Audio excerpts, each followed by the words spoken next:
22 jogadores desempregados que ainda podem ser contratados pelo seu time. Será que é algum interesse? Bora falar sobre isso no vídeo de hoje do canal do Nicola, mas contar também a respeito do Palmeiras, que foi o clube que mais faturou na primeira rodada do Paulistão. Você sabia que ainda é possível contratar jogadores apesar do fim da janela de transferências? No vídeo de hoje do canal do Nicola explico como e vou apresentar uma lista com 22 atletas que podem pintar no seu time do coração. Bora falar também sobre a treta entre Atlético Mineiro e Flamengo, treta pública entre dirigentes, tendo informação sobre o Corinthians que já negociou somente por empréstimo 30 atletas ao longo dessa temporada. Vou falar também sobre o Palmeiras, o clube que mais ganhou na primeira rodada do Brasileirão, pelo menos quando o assunto foi grana. As últimas do Botafogo, do Palmeiras, do Atlético Mineiro e muito mais você não perde por esperar. Antes só me apresentar, sou Jorge Nicola, jornalista esportivo e criei esse canal no YouTube para deixar você, sim, você mesmo, super bem informado sobre as coisas do futebol, mais especificamente do seu time do coração. Quem clicar nesse botãozinho vermelho de inscreva-se e ativar as notificações vai ficar por dentro das últimas do mercado, bastidores, transferências e muito mais. Bom, bora começar o vídeo falando que ele tem um oferecimento de 1xBet, casa de apostas esportivas, que tem como parceiros Liverpool, Barcelona, Chelsea, entre vários outros grandes clubes do mundo. Separei duas sugestões para vocês de jogos marcados para essa quinta-feira. A ideia é tentar levar uma graninha, certo? Bom, Internacional e Guairena. Jogo da Sul-Americana, o Inter muito favorito, jogo disputado no Beira-Rio. Apostar na vitória do Inter rende pouco, mas minha sugestão é que você vá nesse total acima de 2,5 gols. O que significa isso? Que você vai apostar que a partida vai ter pelo menos 3 gols. Qualquer resultado com 3 gols dentro da partida vai garantir a você R$ 1,89 para cada real apostado. Fica bem mais interessante. Tem também o jogo entre Vélez Sarsfield e Red Bull Bragantino. Essa partida é pela Libertadores da América, jogo na Argentina, e as cotações pelos resultados são muito boas. Vitória do Vélez pagando R$ 2,10, o empate pagando R$ 3,34 e a vitória do time brasileiro pagando R$ 3,58. A vitória do Vélez ou o empate são duas boas apostas. E você, curtiu? Não esquece de pegar o link da 1xBet no comentário fixo, faz seu cadastro e use o cupom Nicola para ter direito a 100% de bônus no valor do depósito, beleza? Bora começar com o giro de notícias e a primeira informação é de que o Cruzeiro é de forma oficial de Ronaldo Fenômeno. A SAF do Cruzeiro foi transferida para o empresário e ex-atacante durante essa quinta-feira. Depois da assinatura do contrato, as partes tinham até o próximo dia 18 para finalizar essa questão. Foi tudo resolvido, já havia aprovação desde a semana passada do Conselho Deliberativo. Agora o próximo passo é o Ronaldo anunciar os parceiros. Ele já tem 3 patrocinadores engatilhados que devem ser anunciados muito em breve, 400 milhões de reais. É a promessa de investimento. O Ronaldo também assumiu 180 milhões de reais de dívidas tributárias, em troca ficou com as tocas 1 e 2 como patrimônio da SAF.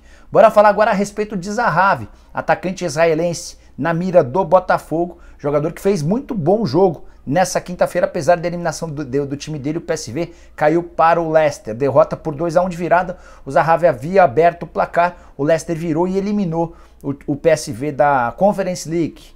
Queria destacar os números do Zahavi nos últimos jogos. Nas últimas 9 partidas foram 8 gols e mais 3 assistências. O israelense está voando.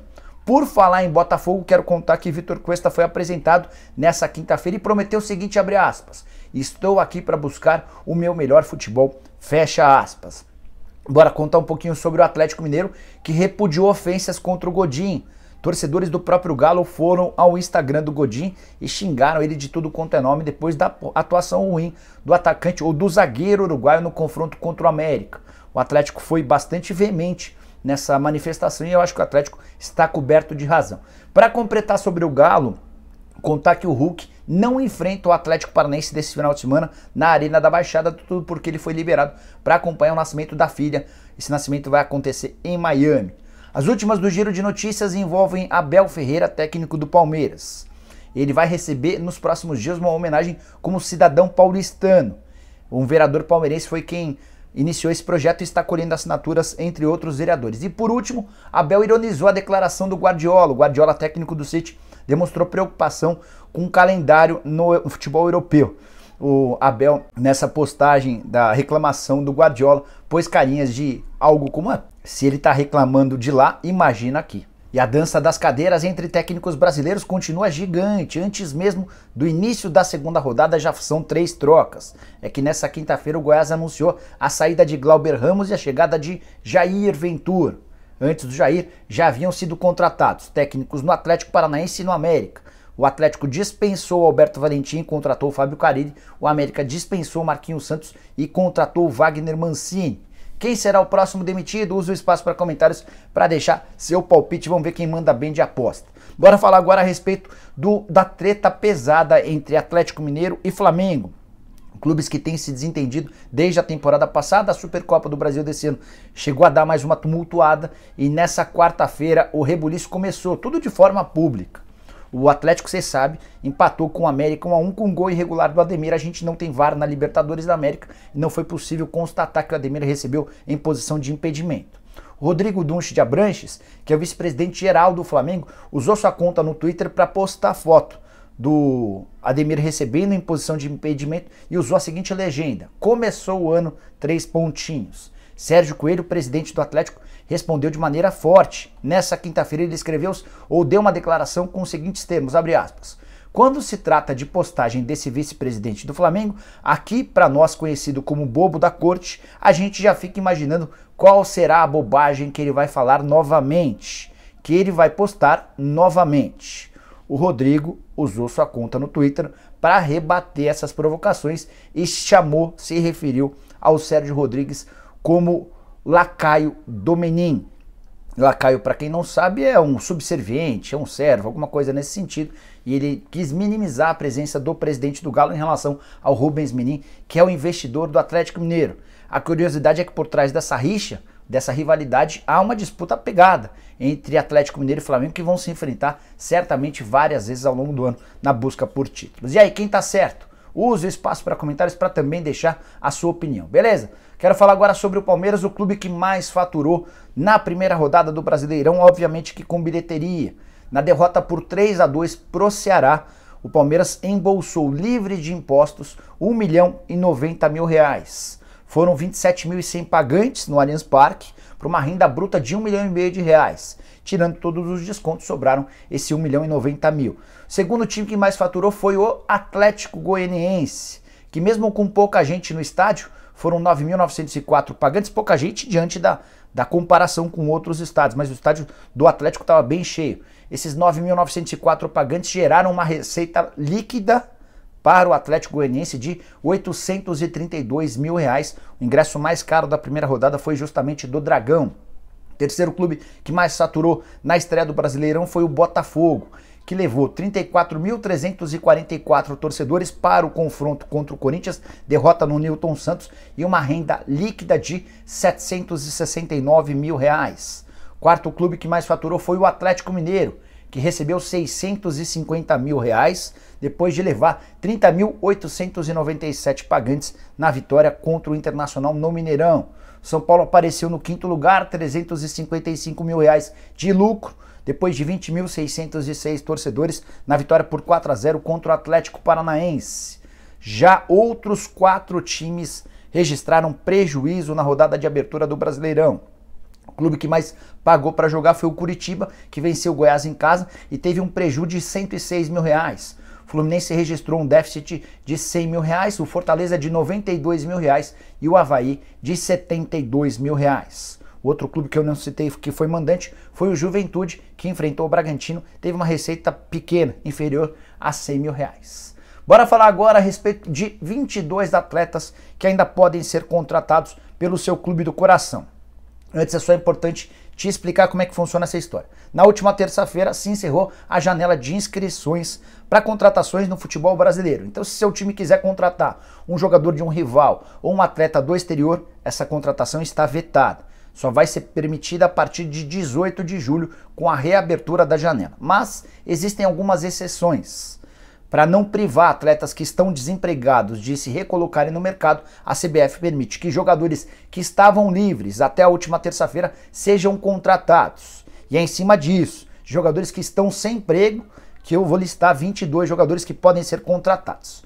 Já admito que a lista não tem grandes nomes, exceção a um ou outro, tenho certeza que talvez se o seu time for dos primeiros, aqueles ponteiros, talvez não tenha muita coisa boa, mas dá uma conferida. Vou começar com os atacantes. Diego Costa, ex-Atlético Mineiro, está livre no mercado desde janeiro, é uma possibilidade. Tardelli, atleta que foi ídolo no Galo, estava no Santos no ano passado, também pode ser contratado. O mesmo vale para Paulo Guerreiro, que não joga desde o ano passado, o último clube dele foi o Internacional. Zarate, gosto desse jogador. Atacante argentino, fez boa temporada passada pelo América, chegou a jogar no Juventude e pediu a rescisão de contrato, é mais um que pode ser contratado. Para fechar sobre os atacantes, Rafael Moura, com passagem por vários clubes brasileiros, é outro que está livre à disposição para fechar. Meio-campistas, meias atacantes, vai. Thiago Neves não joga desde o ano passado no Sport. E Hernanes, da mesma maneira, o Hernanes se mudou para a Itália e gostaria de ficar por lá para ficar mais perto dos filhos. Lembra do Marlone, ex-jogador do Vasco, do Cruzeiro, também está nessa situação. A mesma situação, o mesmo vale para o Lulinha, ex-jogador do Corinthians, e Marquinhos Calazans, que surgiu no Fluminense e esteve no São Paulo antes de ser dispensado. Volantes, Ariel Cabral, não tem mais contrato com o Cruzeiro. Hudson, que pertencia ao São Paulo, estava emprestado ao Fluminense, está livre dos dois clubes. Ramires, que não joga desde que deixou o Palmeiras há mais de um ano. Tem ainda o Jusilei, velho conhecido do torcedor do São Paulo, e Jean, que teve seu último contrato com o Palmeiras, com passagens também pelo Cruzeiro. Vou falar agora sobre laterais esquerdos. Não encontrei laterais direitos, tá? Mas tem 3 laterais esquerdos nessa relação.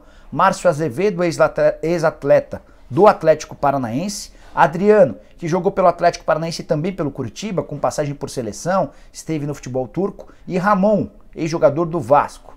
Zagueiros, Ed Carlos, atleta formado na base do São Paulo, chegou a ser campeão mundial pelo Tricolor. Kleber Reis, ex-Santos. E Breno, que deixou o Vasco sem conseguir jogar com muita frequência por causa de vários problemas físicos. No gol, Diego Cavalieri, que tinha contrato com o Botafogo, esse contrato não foi prorrogado e ele está à disposição em busca de clubes. Se interessou por algum jogador? Use o espaço para comentários, estou curioso para saber qual desses atletas se encaixaria no seu time, beleza? Bom, quero fechar o vídeo para falar a respeito do Corinthians, que já conseguiu negociar por empréstimo 30 atletas somente no ano de 2022. Os últimos deles no finalzinho da janela de transferências. O Danilo Avelar acabou indo para o América e o Jonathan Cafu vai jogar no Cuiabá.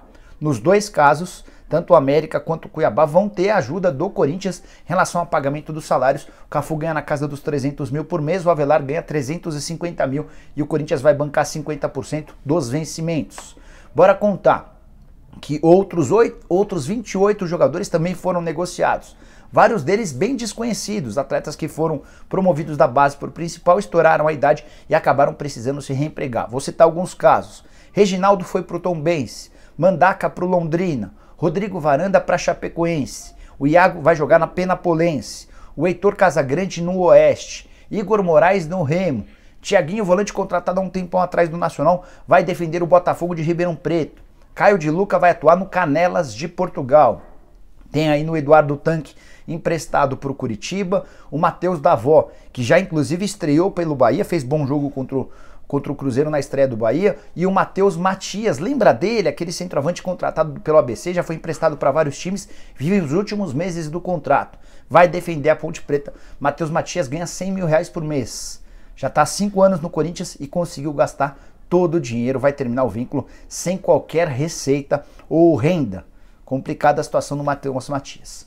Só para arrematar sobre Corinthians, com o empréstimo desses 30 atletas e liberação de vários outros por meio de rescisão, o elenco do Corinthians no profissional hoje tem 35 jogadores, sendo 18 revelados nas categorias de base. Curtiu o vídeo? Não esquece de deixar like, de se inscrever no canal. A gente se vê um pouco mais tarde com o programa do Nicola. Não farei o programa 7, tá? Vou assistir ao jogo da Lusa. Assim que a partida da Lusa terminar, conto para vocês como foi e a gente bate o nosso tradicional papo. Abraço, tchau!